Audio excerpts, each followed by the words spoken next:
Hi everyone, I wanted to just do a quick video about how to do an attachment on D2L. I've gotten a few emails about it, and whenever I get more than one, I figure that the whole class is a little confused or not exactly sure how to do it. So I'm going to show it to you. So here we are on Module 3, and if you go to the revised update, click on that.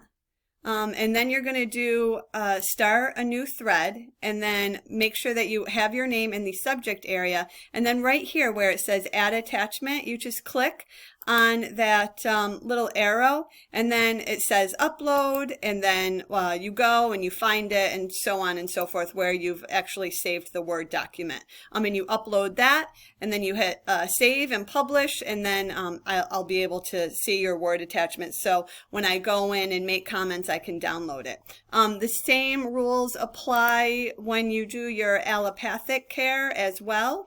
So I'm just going to show it to you. And again, it's for the developing question sheet, the concept block, and the Boolean. It's all the same as to how you put in an attachment. So again, make sure you have your name, and right here where it says add attachment, upload, and then go and find your document, upload it there. If you have any problems or any other questions, do not hesitate to contact me.